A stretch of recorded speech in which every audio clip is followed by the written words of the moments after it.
Hey, what's up, y'all? It's D, about to react to this video by J Diggs. It's titled, Why They Needed Britney Spears to Look Crazy. Ooh, I think I know where he's going with this. They needed her to look crazy so they could rob her blind because they knew they wanted her money. She was getting too much money. They're like, hey, we about to set you up to look crazy, you know, get you bald-headed. Did she shave her own head or did somebody else do it? You know, but they plotted on her so they could get her money. I think that's where he going. Anyway, let's see what happened. Let's watch. Britney Spears has been a household name since she was 10 years old. Oh no, she shaved her own head. Top 5 conversation. I remember for the Queen of Pop. I remember seeing clips of that where they were like I think it was paparazzi. They were taking photos of her or video of her outside the salon, and she was like shaving her head off. So you would think of her head off. Her hair off. Pop star as famous as Britney would still be everywhere, putting out albums, still doing tours. But unless you were born within the last 10 years, we all watched her fall apart. At least that's the story we've all been told. But it really all comes down to one night. One night in January of 2008 where everything changed. Continue to follow some breaking news for you all morning. Police in Los Angeles have now confirmed Britney Spears has been taken from her house again by ambulance overnight. Well, we have some breaking news for you out of Los Angeles this morning. Britney Spears has been rushed to the hospital. Britney was taken out of her home on a gurney by paramedics. Now that's the night that everybody points to as proof. The night Britney finally lost her mind. Except that's not what that night was. A few days later, somebody filed a court document to take control of her entire life. Her money, her body, her kids. And that document was built on something that was never even true. So this was never really about saving Britney Spears. It was about who needed the world to believe that she couldn't save herself, and in what way they were going to make that happen. So to understand what really happened, you got to go back a few years before that night, back to 2004 when Britney tried to take control over her own career and her own wealth. She let go of the manager who'd been running her career since she was a teenager, and she moved her money into a trust for herself. Now, if you're the average person, that's just called getting your affairs in order. But Britney wasn't the average person. Her brand became its own industry. She had the managers, lawyers, handlers. There was a whole staff of people whose paychecks were coming out of a cut of what she earned. And the second she started making her own moves, every one of those people had a problem. See, it wasn't just about the money. It was about the control that they had over what she could do, what she could say. But right around the time Britney takes control over her own life, the headlines, they start to change. Countdown to meltdown, the trouble with Britney, Britney's cry for help. Now, forget the fact that she had 2 kids back to back and she was going through a divorce, a public divorce at that. But every single one of those takedown headlines, they all came from the same place. Sources close to Britney, friends, people in her inner circle. So while you got people in her own inner circle throwing her under the bus, there's another group of people in the Britney business.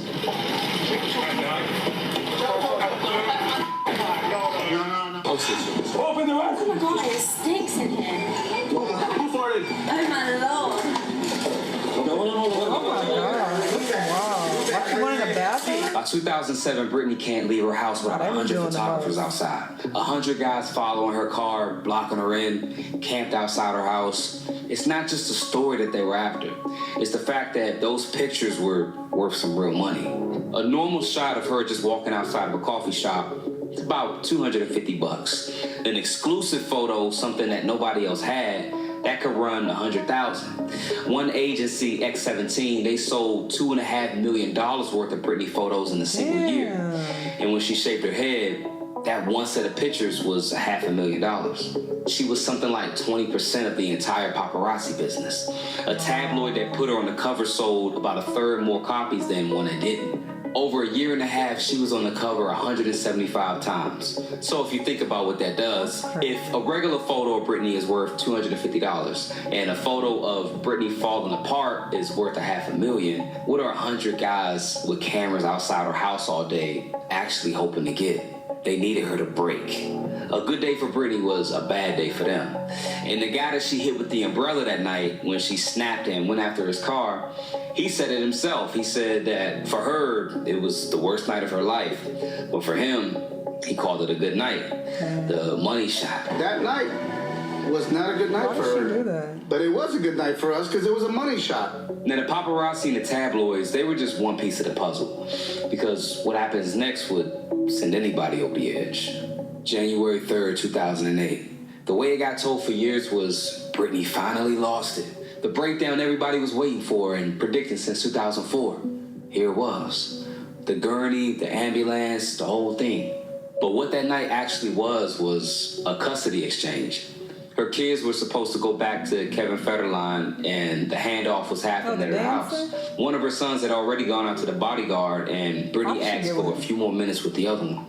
So she took him into the bathroom, one of the only rooms where nobody was filming her, and she shut the door. So the 3-hour hostage situation that you read about was a mother not wanting to say goodbye to her son just yet. But that's not how it got reported. The story that went out was that she barricaded herself in, that she was refusing to give up her children, and she was a danger.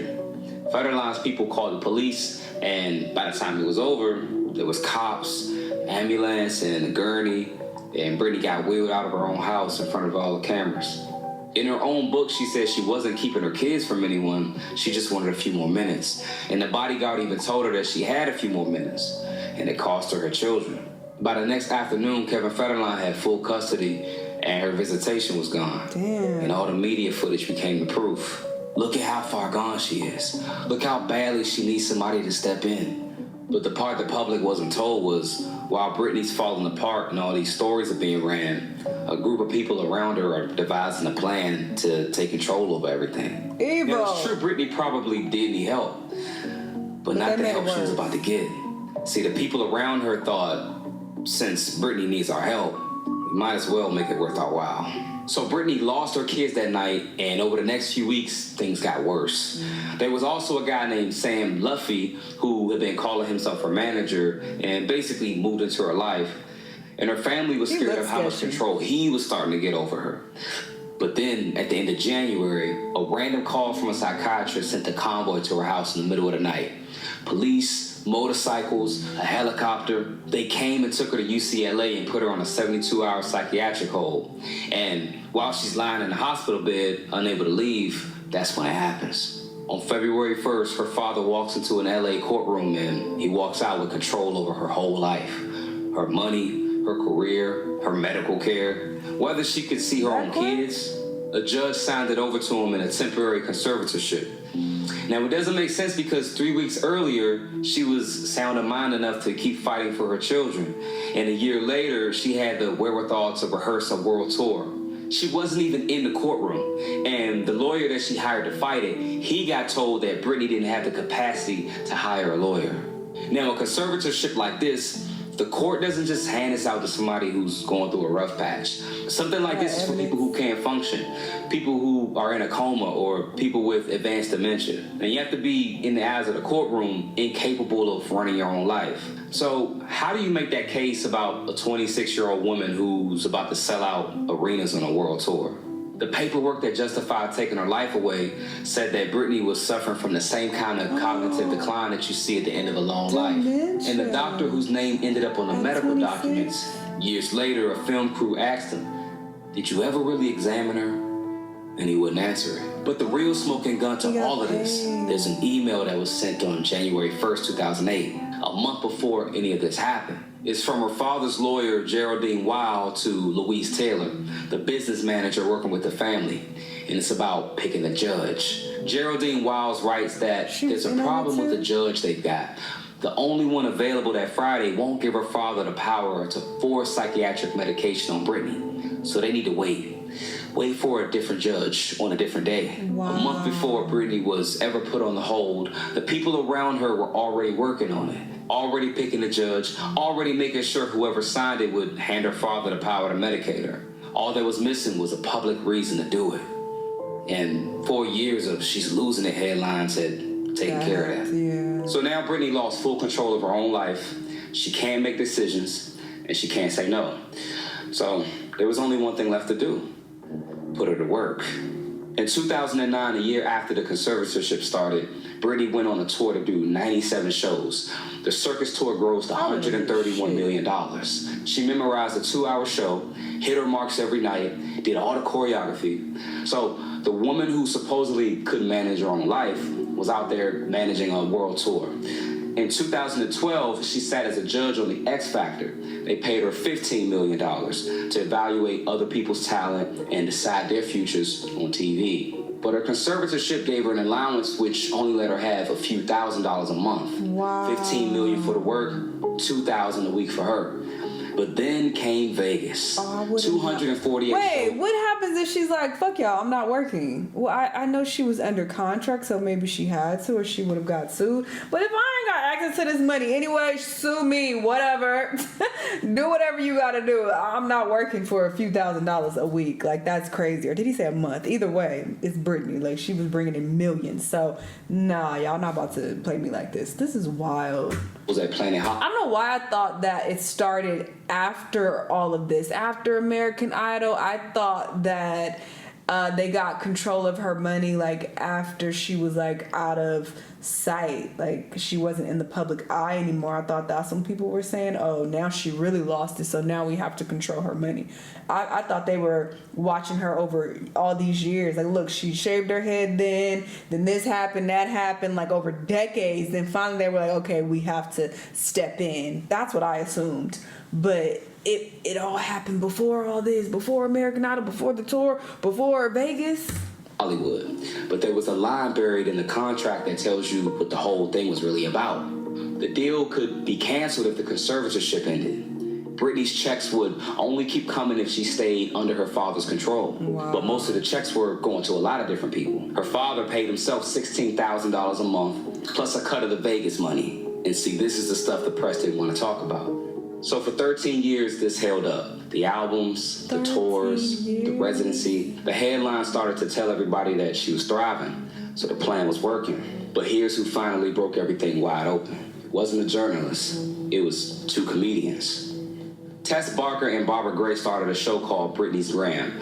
The whole bit was that they would go through Britney's weird Instagram posts every week and make jokes about them. But the longer they looked at her posts, the more something felt off. The captions, the videos, the timing. It didn't add up to a woman in control of her own account. And in April 2019, they got a voicemail. It was from someone who had said they worked as a paralegal in an office tied to Britney's conservatorship. The host, they verified that the person actually worked there. And what the voicemail said was that Britney had been put in a mental health facility against her own will. And there was no date for her to come out. They put it on the show, and that's what started the backlash. Finally, people started asking where Britney actually was and what was being done to her. The Free Britney movement. Free Britney! When do we want it? Now! See, when this happened, I thought that's when everything started. So the media did what the media likes to do. They treated these people asking questions like they were crazy.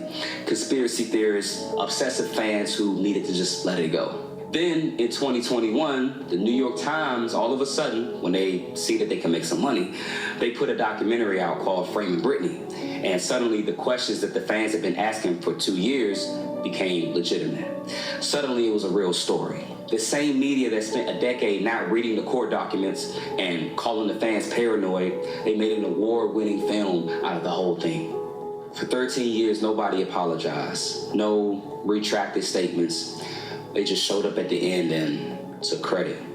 In November of 2021, the conservatorship finally ended. Good for her. Britney was free. And it felt like the end of the story. The fight was won. The bad guys lost, and she got her life back. But in reality, her father ran a conservatorship for most of 13 years, and in that time, he paid himself a salary, office money, plus a cut of the Vegas residency, somewhere around $6 million out of his daughter's estate. And when it was all finally challenged in court, there was no trial. In 2024, they settled, which means no testimony, no verdict, and no finding of wrongdoing. He kept what he had taken and he just walked away. Lou Taylor and her firm, the ones in those early emails who arranged everything, they made millions managing her over the years, and they denied doing anything wrong the whole way through.